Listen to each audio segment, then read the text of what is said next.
All right, so today, ladies and gentlemen, we are going to be checking out a video of a restaurant, get this, a restaurant that has a reputation as being one of the most fattening, one of the most unhealthy restaurants to ever exist. Customers have actually had a heart attack in this restaurant. The food is so unhealthy and so fattening, far worse than McDonald's. At most restaurants, having 3 customers suffer heart attacks after eating at the establishment would be a source of great concern and shame, something to be minimized and explained away. But not at one spot, where they actually promote how unhealthy it is, offering free meals to its most obese patrons, and even... What? They offer free food to obese people? Oh, they're trying to kill the fat people. Are you kidding me? Celebrating a death on the premises. It's aptly named the Heart Attack Grill. I wonder why. Sent ABC's Ryan Owens to check out their new digs in none other than Sin City. Vegas, right? In a country where calories are posted Screw you, like McDonald's! warnings on restaurant menus, where unhealthy school lunches are under fire, and where our First Lady has a vegetable garden, there is an alternative reality. This And was a while looks ago. like this. This monument... What? It's medical themed? Did you see that? My dude's in a wheelchair with the gown on. Who would go there? This monument to greasy gluttony Almost there. Almost done with this single bypass. is called the Heart Attack Grill. Single bypass. It's a defiant throwback to a pre-health obsessed America. A kind of hospital. Okay, look at that. This is like Hooters almost.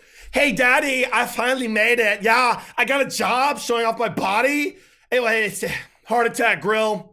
Yeah, I'm not being groped by drunk guys anymore, but it's just obese guys. I'm sorry, I would never want to work at a restaurant like this. Themed Hooters, located where else? Hooters, Sin wow. City. But as you're about to find out, eater beware.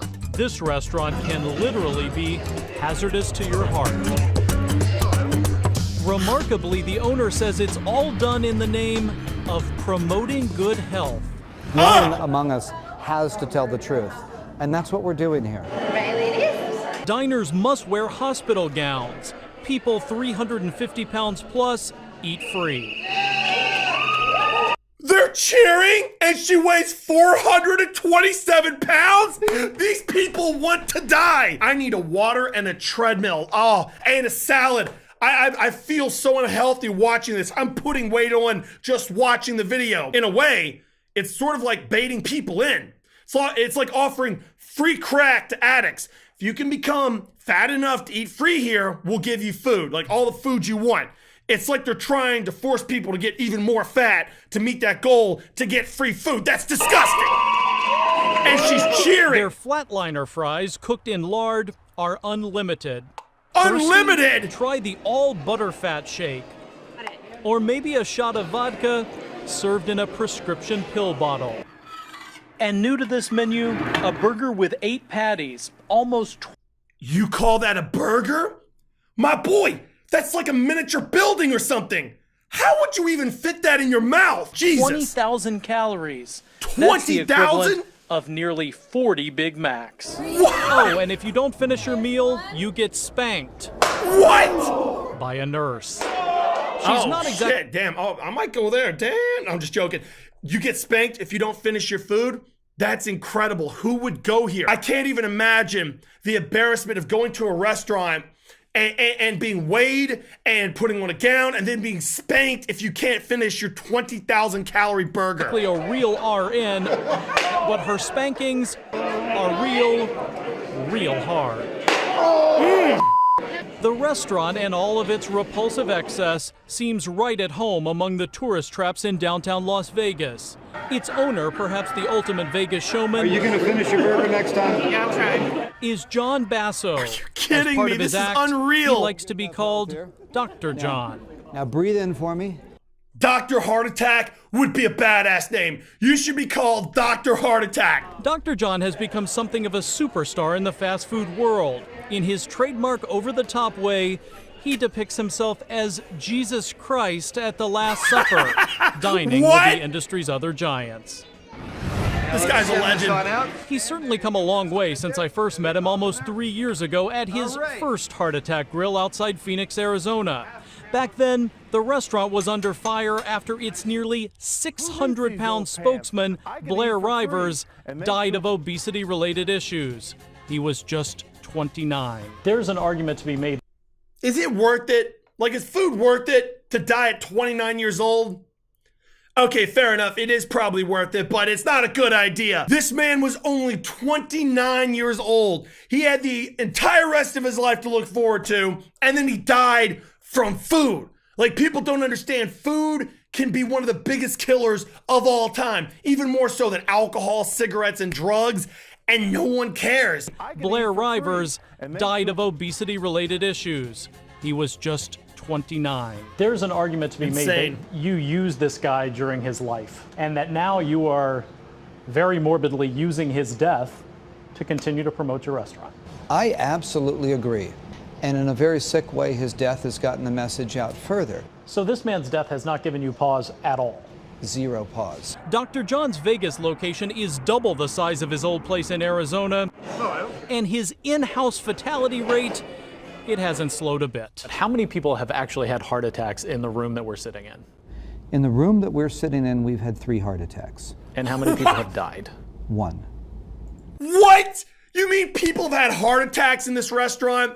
I'm sorry, but if I heard that my McDonald's down the street was causing people to have a heart attack, I'd go to Subway. Are you kidding me? Now, I would like to say that the other 2 I did the grandest of favors for, because they now uniquely and in a very real way understand their own genetic shortcomings. Now, the one that I couldn't save was a very dear friend of mine. And I want to tell you something.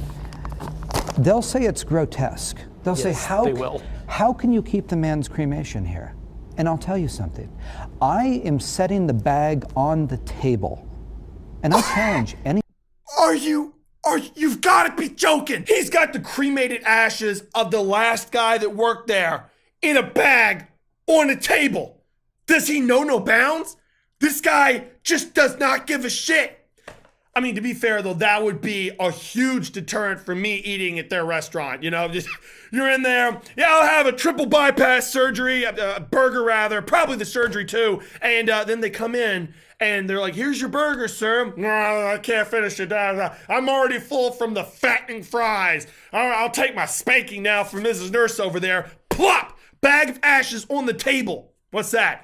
That was the last guy that spoke for me, that worked here. He's dead now. Any other restaurant to set the bag on the table. I'm talking about a bag of truth, about what's not going to happen if you don't listen to me. This will happen.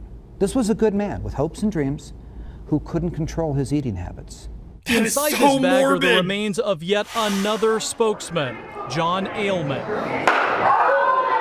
He ate at the restaurant. Shit, a little nurse got an arm on her, damn! But people are actually dying. So that's kind of where the gig has to stop. What do you say? People are dying. People will continue to die. Can they just stop, pause, and reflect upon the food for thought that I'm selling? It's not hamburgers, it's not t-shirts, it's not french fries. I'm selling you food for thought and a good laugh. Let's all have a good time. But let's really digest this. Let's think a bit. Or we're going to end up exactly like my friend in the bag. Digest, food for thought. Until then, Dr. John is the first to admit heart attacks are part of his business model. When there are lights and sirens outside and they're bringing some person out on a gurney, you're basically in the back room counting money at that point. Absolutely. Was that heart attack? This guy is so morbid. He's got the ashes of a dead man. He's counting money after a heart attack. I can't tell if he's a genius that will literally scare people away from unhealthy food, or if he just realizes that death pays, you know? Like, obesity is going to pay the bills. I don't know what to think of this guy. He's clearly cold. Like, he's an ice cube. He does not care at all. Business, did that heart attack pad my wallet with money? Absolutely. Did I enjoy that? Absolutely. I'm a businessman first and foremost. Let's be clear about something. I'm not peddling hamburgers to small children without parental guidance. These are adults purchasing a legal substance from me. I want one. I know I've paused a lot, but that's very creative language. A legal substance. Weed, I don't think has ever killed anyone illegal. Steroids, which people use to enhance their athletic abilities, get stronger and healthier, and I don't think anyone has ever died from that, at least not directly, that's illegal. There's so many things that are perfectly fine that are illegal, yet this, one of the biggest killers in America, legal. It's amazing. And only one thing. I want my message out there loud and clear. I am a believer that when people hear my message, the net health benefit to society is incredibly good. He recently hired a very short nurse who speeds around in a mini ambulance delivering beers. No way! Has its perks.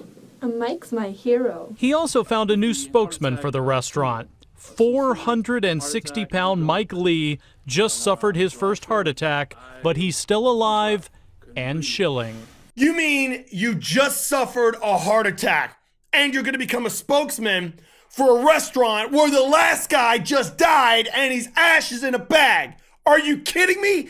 I'm sorry, at this point, these type of people, they don't even want to be alive. Let's just be honest. How you doing on the program, Mike? Great. And while people keep dying, the Heart Attack Grill keeps thriving. We've both doubled. You see the way this bitch is over here with the little dainty fingers putting one little French fry in? Please! I know when you're by yourself, you wad all your food up into a ball and then shove it down your throat. Keeps thriving. We've both doubled in terms of money, in terms of square footage, but we've exponentially grown when you want to talk about extending the message. Dr. John hopes to continue to grow and expand his morbid message to an even bigger audience, perhaps in a city near you. That little kid is gonna put that enormous burger down his throat. I don't think so. You're gonna choke and die. That'll be fatality number 3 in the restaurant. Hopefully you guys enjoyed the video. Listen, just eat responsibly, eat clean, eat healthy. You can make great tasting burgers and French fries that aren't loaded with all that crap in it, you know? So just try and eat clean and stay away from fast food. It's not worth dying at a young age to have a few Big Macs. The thing is though, healthy food is so much better tasting than trash food. Like, I'm not even kidding. You have a healthy meal, you feel great, your body's happy, you're happy. You have McDonald's, you're hungry 5 minutes later and feel like garbage all day. So, I don't know. Would you eat there or not? Would you get spanked for not finishing your meal? Weird concept. I don't know if he's going to get the message across necessarily doing this. I feel like a lot of the people that go here and buy food are just the type of people that are easily entertained. Oh, girls, spankings, free food, let's go. They're not actually thinking about this as a message, you know what I'm saying? So, who knows? Anyway, hopefully you guys enjoyed the video. Eat clean and peace out.